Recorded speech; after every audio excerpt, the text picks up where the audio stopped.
हमारे पड़ोसी मुल्क बांग्लादेश में जब से मोहम्मद यूनुस आए हैं, उन्हें लग रहा है कि दंगे करने से और हंगामे करने से सत्ता मिल जाती है। उन्होंने जिस तरह से शेख हसीना को भेजा, उसके बाद से उनके चाहने वालों की और उनके समर्थकों की डिमांड्स बढ़ती चली जा रही थी। हमने कुछ डिमांड सुनी थी कि उसमें से वो बिहार, उड़ीसा जैसी चीजों पर भी अपना हक जमाने की बांग्लादेश की डिमांड करने लगे थे।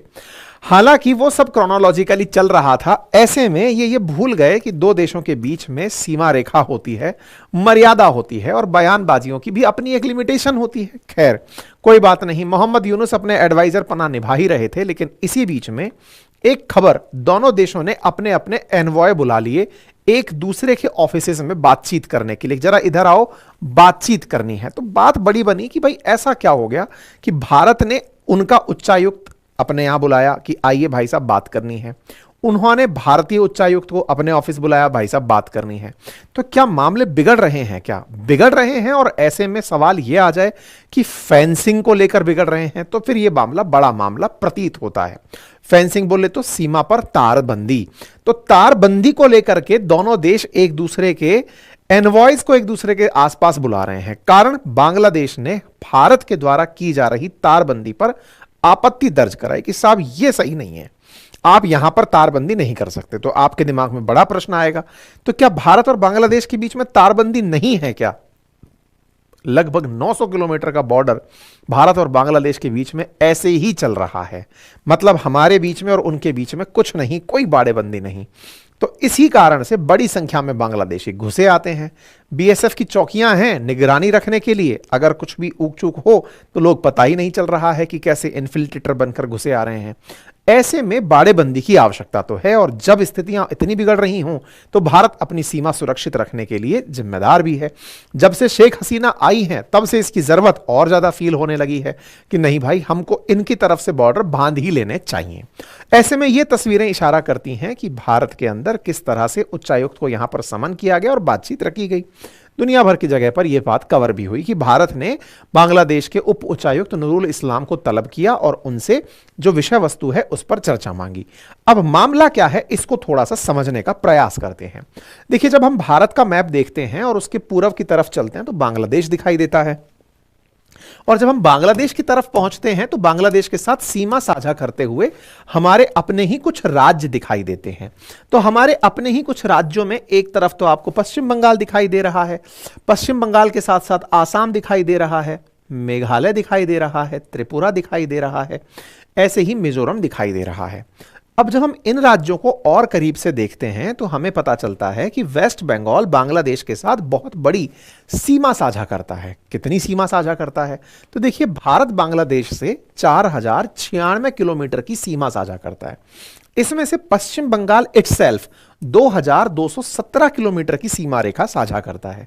ऐसे ही आसाम, त्रिपुरा, मिजोरम, मेघालय, इन सब की अपनी अपनी सीमा रेखाएं हैं जो साझा की जाती हैं। अच्छा, इनमें से जो ये 4096 किलोमीटर है, इनमें से हम लोग 3180 किलोमीटर पर तो बाड़ेबंदी कर चुके हैं, यानी फेंसिंग कर चुके हैं। 916 किलोमीटर पर अभी बाड़ेबंदी का काम बाकी है, मतलब यहां पर अभी फेंसिंग हुई नहीं है। अब इस फेंसिंग की जरूरत प्रतीत हुई। क्यों हुई?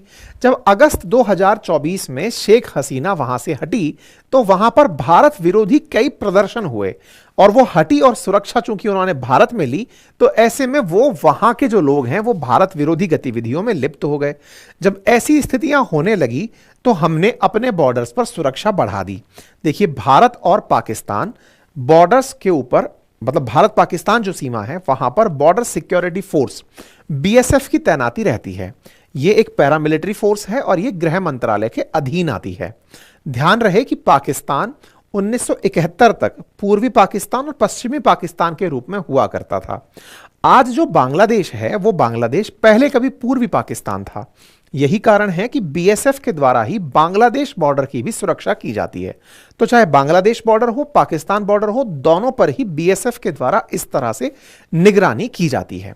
इस निगरानी को इन दिनों बड़ी चुनौती मिली। कब मिली? जब बड़ी संख्या में शेख हसीना की सरकार के हटने के बाद उनके समर्थक या फिर वो लोग जिन्हें डर था कि वहां पर इस्लामिक कट्टरपंथी इन लोगों के साथ ज्यादती कर सकते हैं। ये लोग सीमाओं को क्रॉस करके भारत में शरण लेकर आने लगे। देखिए, बांग्लादेश के केस में ऐसा पहले भी हुआ है। 1971 में जब यहां पर पूर्वी पाकिस्तान को कुचला जा रहा था पश्चिमी पाकिस्तान के द्वारा, उस समय भी बड़ी संख्या में बांग्लादेशी भारत में शरण ले लिए थे। ये जो स्थितियां आपके सामने बनती दिख रही हैं, ये बॉर्डर पर बनी हुई स्थितियां हैं। इस पर हमने सेशन भी किया था। हमारी तरफ से हमारे डीआईजी बीएसएफ के जो हैं साउथ बंगाल फ्रंटियर के नीलोत्पल कुमार, उनका बयान आता है और उन्होंने अपनी तरफ से कहा हम लोग फिर से फेंसिंग कर रहे हैं। इसके बाद में हमने अपनी यहां पर चाक चौबंद तरीके से सुरक्षाएं बढ़ा दी। इन क्षेत्रों में हमने अपनी तरफ से मचान पर अपने जवान बिठा दिए कि भाई बॉर्डर की सिक्योरिटी करिए, इनकी जरूरत है, हमें बॉर्डर सिक्योर करने होंगे। यहां पर फिर हमने अपनी जब जांच बढ़ाई, सुरक्षा बढ़ाई, गश्त बढ़ाई, तो ऐसे में यहां से तस्वीरें आने लगी कि भारत बॉर्डर पर काफी सक्रिय हो गया है। बीजीबी और बीएसएफ की बातचीत थी, इन्होंने एक दूसरे के साथ प्रॉपर तरीके से बातचीत की और आपस में एक दूसरे को कंफर्म किया और समझाया कि हमको सुरक्षा करनी है सीमा क्षेत्र की, और भविष्य में मालदा के क्षेत्र में भी हम लोग अपनी फेंसिंग कवर करेंगे। हमने एक दूसरे के साथ बातचीत करके यह मैसेज एक दूसरे को क्लियर कर दिया। सेना तो अपने हिसाब से सेटल हो गई, लेकिन ताजा ताजा सरकार, मतलब पता नहीं किस तरह की सरकार में आए हुए एडवाइजर, ना तो आज तक ऐसा कोई पद हुआ है, लेकिन एडवाइजर के नाम से देश की प्रधानता स्वीकार कर चुके मोहम्मद यूनुस, इन्हें अचानक याद आया कि सेंटिमेंट इंडिया के अगेंस्ट है। ऐसे में दोनों सेनाएं आपस में बात कैसे कर सकती हैं, हमें इस पर जवाब चाहिए। तो इन्होंने अपनी तरफ से कहा कि हम बॉर्डर पर फेंसिंग नहीं होने दे सकते, आपको यह फेंसिंग रोकनी चाहिए। आप 150 गज के भीतर डिफेंस से जुड़े फैसले नहीं ले सकते। दोनों देशों के बीच 150 गज की ऐसी जगह है जो जीरो लाइन से 150 गज के भीतर आती है।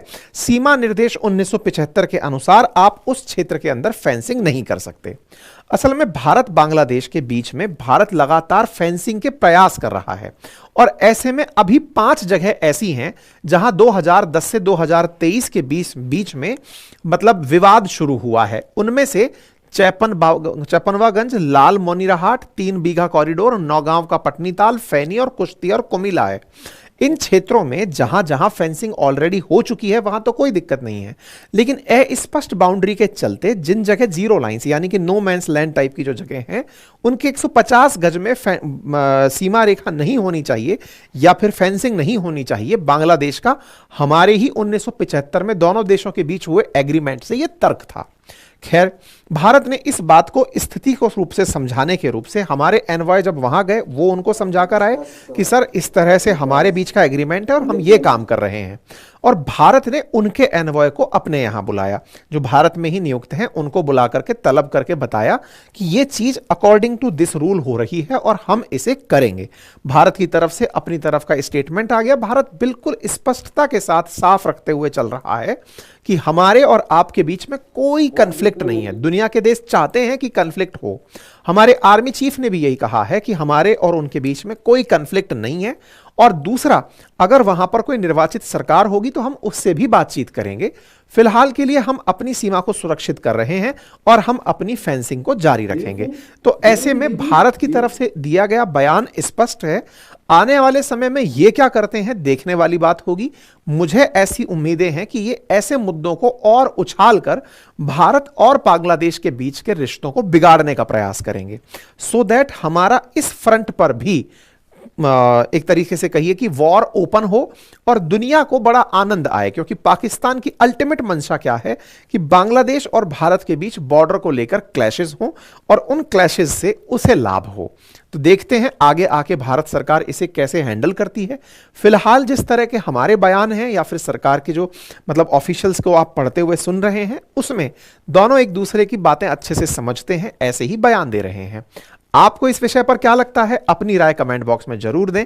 फिलहाल के लिए इतना ही। चैनल पर नए हैं तो सब्सक्राइब करें, वीडियो को साथियों से ज्यादा साझा करें।